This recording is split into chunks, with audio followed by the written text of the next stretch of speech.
sahabat desa, kita sedang berada di salah satu hotel di Kabupaten Bulukumba, tepatnya di Hotel Agri. Pada malam hari ini sedang berlangsung Grand Final pemilihan Duta Wisata Kabupaten Bulukumba yang diselenggarakan oleh Adwindo. Seperti apa? Ikutin saya.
Baik, sahabat desa, seperti itu malam Grand Final pemilihan Duta Wisata Kabupaten Bulukumba. Nah, pada kesempatan tadi kita sudah melihat adik-adik kita, para Duta Wisata Kabupaten Bulukumba, mendeskripsikan tentang potensi-potensi wisata Bulukumba.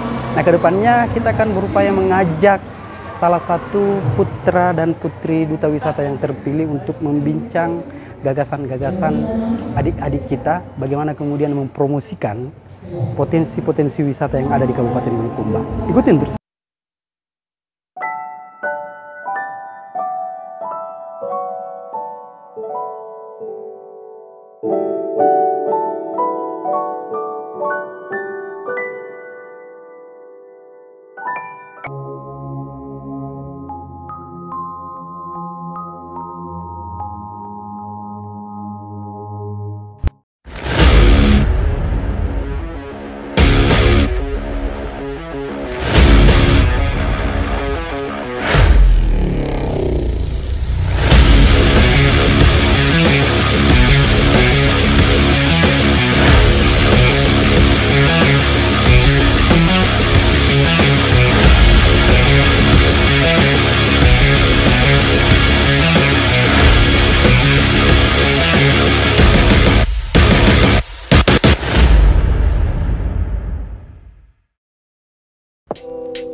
Ajang pemilihan Duta Wisata Bulukumba baru-baru ini yang diselenggarakan oleh Adwindo, Asosiasi Duta Wisata Indonesia, kembali menghangatkan perbincangan masa depan pariwisata kita.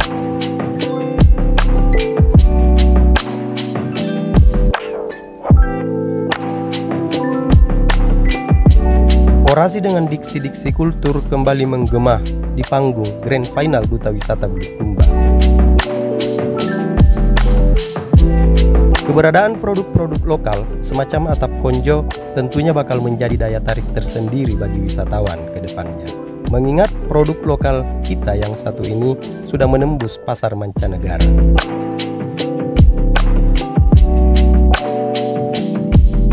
Makam Dato' Tiro dan peninggalan-peninggalannya, baik cerita kebudayaan masyarakat Konjo yang bersentuhan dengan ajaran Islam, menjadi pesona tanpa batas jika terkelola dengan baik ke depannya.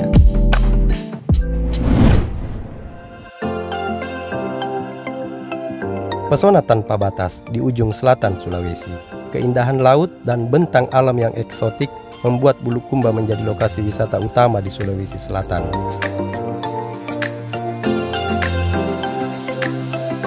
Mahakarya para penderita Lopi dengan pinisinya yang sudah diakui oleh UNESCO memberikan gambaran betapa kaya alam dan kebudayaan kita di mata dunia. Kita sebagai pengisi kemerdekaan tentunya memiliki tanggung jawab moral.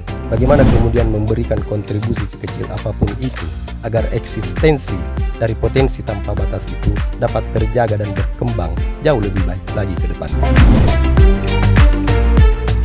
Baik, sahabat desa, kita sedang berada di Desa Ara. Jika sebelumnya kita meliput pemilihan Grand Final Duta Wisata Kabupaten Bulukumba. Nah, kesempatan kali ini kita mengajak 2 orang putri Duta Wisata Kabupaten Bulukumba untuk membincang terkait gagasan-gagasan adik-adik kita ini, bagaimana kemudian pengembangan dan promosi pariwisata Kabupaten Bulukumba ke depannya. Ikutin terus.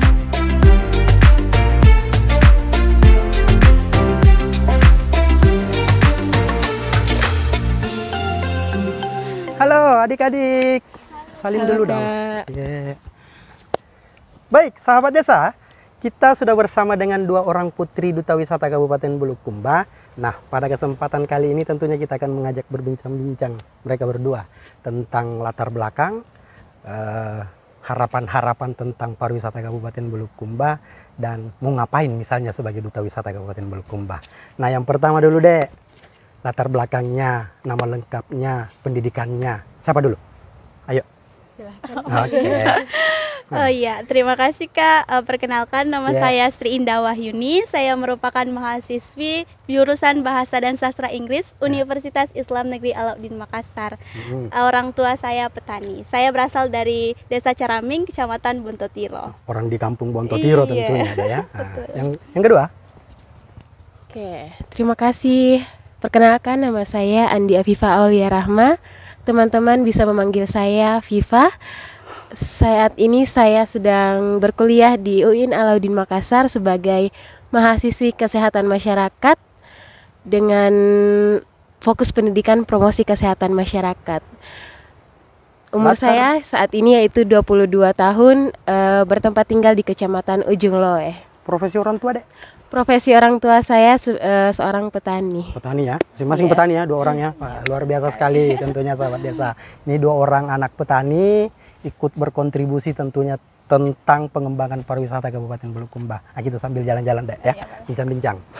Nah, yang pertama tentunya ini Dek, apa kira-kira yang melatar belakangi nih 2 adik ini putri sampai kemudian ingin jadi Duta Wisata Kabupaten Bulukumba? Baik, yang melatar belakangi saya mengikuti ajang ini karena saya melihat ajang ini adalah ajang yang terbaik di kota kita. Selain itu, saya ingin berkontribusi sebagai generasi muda di Kabupaten Bulukumba dan ingin menjadi role model bagi pemuda Bulukumba. Terima kasih. Nah, selanjutnya. Baik, terima kasih. Adapun beberapa alasan saya sehingga saya bisa masuk di ajang ini, saya memiliki banyak alasan tentunya. Salah satu alasannya yaitu saya ingin mendapatkan pengembangan diri khususnya di dunia pariwisata itu sendiri.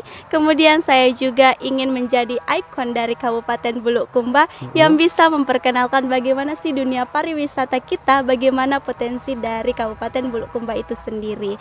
Tentunya saya juga ingin menambah relasi dan ternyata menambah relasi itu sangat-sangat penting dan saya sudah mendapatkannya. Sangat menyenangkan tentunya. Sangat menyenangkan tentunya. Ya, kita lanjut deh ya. Yang selanjutnya, ini adik pemenang dari kategori apa ini Dek? Setelah masuk kemarin Grand Final ya, ikut sampai di Grand Final ya. Ini dari kategori apa saja adik berdua? Iya, kalau saya sendiri bisa lihat saya Best Intelijensi Duta Wisata Kabupaten Bulukumba 2022. Baik. Iya. Kalau saya sendiri bisa dilihat saya adalah Best Talent Duta Wisata Kabupaten Bulukumba tahun 2022. Talent dan intelijensi ya. Baik, terima kasih. Kita lanjut. Ini kita ingin membincang tentang kepariwisataan Kabupaten Bulukumba. Kira-kira deh apa bentuk kegelisahan tak ataupun yang kita temui misalnya hari ini di Kabupaten Bulukumba tentang objek wisatanya? Ya, kegelisahan yang saya lihat sendiri sebagai seorang duta wisata Bulukumba, yaitu masih banyaknya sampah yang berserakan di mana-mana, sampah yang berserakan di sekitar destinasi wisata itu sendiri. Baik. Kemudian kegelisahan yang kedua, adanya banyaknya pedagang asongan yang biasa memaksa para wisatawan, para pengunjung untuk memaksa membeli membeli dagangan mereka. Artinya belum tertata ya di persoalan itu betul ya. sekali, iya. Kalau Andi Nah, Afifah, selain itu, selain masalah kebersihan dan masalah pedagangan asongan itu tadi, saya melihat sebagai seorang masyarakat, yaitu banyaknya pembegalan yang terjadi pada akses untuk masuk ke objek wisata. Hanya itu ya, tiga, masih belum cukup aman juga Iya, ya masih belum wisatawan cukup kita, aman. wisata kita ya di Kabupaten Iya. Bulukumba. Baik, itu tuh. Kita lanjut, kira-kira deh melihat objek wisata kita hari ini, apa kira-kira di pikiran tak atau di mindset tak hari ini, cara pikir tak melihat pengembangan potensi wisata yang ada di Bulukumba, apa kira-kira yang bisa buat wisatawan itu, baik dari wisatawan luar kabupaten, begitupun mancanegara misalnya, sehingga dia bisa mau datang begitu, wajib datang di Kabupaten Bulukumba. Apa yang luar biasa di Kabupaten Bulukumba? Ya, saya dulu. Oke. Oke, ya. Gantian. Oh iya, Oke, saya melihat wisata yang berpotensi di Kabupaten Bulukumba sehingga menarik untuk dikunjungi oleh wisatawan kita adalah suku Kajang, di mana suku Kajang itu banyak memberikan nilai-nilai leluhur yang bisa dipelajari dan bisa menarik untuk wisatawan lokal maupun mancanegara. Itu dari aspek budaya ya. Baik. kalau saya sendiri Bulukumba pesona tanpa batas. baik. Artinya di Bulukumba semuanya ada. Tadi setelah dijelaskan oleh rekan saya dari wisata budaya, kemudian kita juga bisa melihat wisata religi, wisata bahari, wisata eko, dan salah satu yang menarik menurut saya yaitu wisata religi, di mana kita ada Datuk Tiro sebagai penyebaran Islam pertama khususnya di Kabupaten Bulukumba gitu. Adanya objek itu ya. Iya. Itu yang luar biasa Luar tentunya. biasa, Bakal betul menarik sekali. wisatawan muslim mancanegara Dik ya. Betul, untuk mengundang para wisatawan yang religi untuk Baik, berkunjung ke baik. sini. Tentunya kita berharap kemudian ke depan bagaimana adik-adik duta wisata ini bisa berkontribusi untuk mempromosikan itu deh ya. Betul Nah, sekali. baik. Selanjutnya kita jalan sambil bincang-bincang deh ya. Apa kemudian harapan terbesar tak ini sebagai anak generasi milenial dalam hal misalnya mempromosikan wisata di Kabupaten Bulukumba. Kita mengenal hari ini kita sudah berada di era digitalisasi, pemanfaatan medsos, ada Instagram, YouTube dan lain-lain. Kira-kira bagaimana gagasan tak dan tanggapan tak soal itu? Oke, sebagai generasi muda tentu kita harus memanfaatkan media sosial seperti Instagram, Facebook, Twitter, dan seperti sekarang ini kita membuat channel YouTube ya.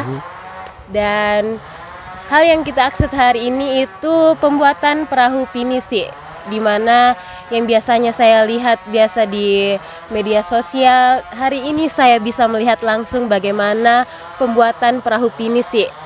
Nah, potensi-potensi yang lain yang kita akses hari ini apa saja? Saya kembalikan Gitu ya.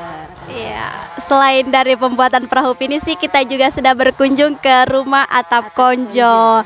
Nah, di rumah atap konjo itu biasanya saya hanya melihat dari Instagram dan melihat foto teman-teman saya yang menggunakan karya-karya dari atap konjo itu sendiri. Ada topi, ada tas, ada sendal, ada beras, ya, ya. betul sekali. Ternyata setelah melihat dan berkunjung ke rumah atap konjo, ternyata banyak sekali Sangat produk-produk banyak ya yang dibuat oleh masyarakat konjo itu sendiri. Dan untuk mempopulerkannya kita tentunya menggunakan media sosial. Sekarang kan sudah ada Instagram Ads, ada Facebook Ads, di mana kita bisa menjangkau orang-orang masyarakat luar yang banyak sekali gitu. Biar Baik. mereka tahu bahwa Tahu Bulukumba itu kaya akan Karya-karya produk lokal dan potensi wisata yang sangat luar Baik, biasa. Baik. Terima kasih. Berarti adik-adik ini setelah ditetapkan sebagai duta wisata, punya beban moral tersendiri ya. Langsung mengobservasi potensi-potensi yang ada di Kabupaten Bulukumba. Baik, sahabat desa, seperti itu bincang-bincang singkat kita dengan adik-adik Duta Wisata Kabupaten Bulukumba. Ada 2 orang dari kategori intelijensi sama talent. Nah, pada kesempatan lainnya tentunya mungkin kita masih bisa berkolaborasi dengan beberapa duta wisata yang ada di Kabupaten Bulukumba, khususnya yang ditetapkan sebagai pemenang. Nah, pada kesempatan kali ini kita berkesempatan untuk berbincang mereka berdua, mengajak langsung mengobservasi apa-apa kemudian menjadi potensi wisata Kabupaten Bulukumba. Begitupun produk-produknya di masa-masa yang akan datang. Tentunya kita berharap bagaimana kemudian objek wisata kita, produk-produk lokal kita bisa bersaing di mata dunia. Kita akan berharap seperti itu tentunya. Ini Dek, sebagai terakhir, mungkin bisa memberikan orasi. Apakah mungkin ada orasi lokal lah? Mungkin dari orasi Dumpi aja. Ya. Betul sekali. Ya, saya mulai? Ya, boleh. Boleh. Ada yang manis tapi bukan kenangan, ada yang merah tapi bukan pipinya. Ialah Dumpi Eja. Diracik secara sederhana namun syarat akan makna dan filosofi. Enteng jodoh.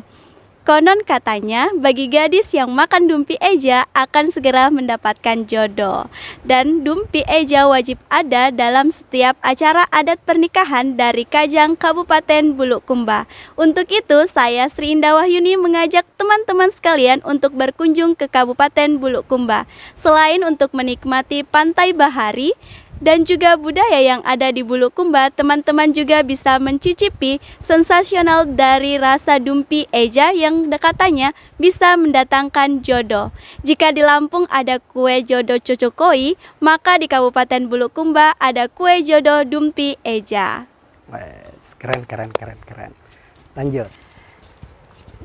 Suku Kajang Amatoa mempunyai 4 pasang rikajang. Yang pertama adalah Amentengko nikamase-mase, Acidongko na nikamase-mase, Adakako na nikamase-mase, Amiako na nikamase-mase.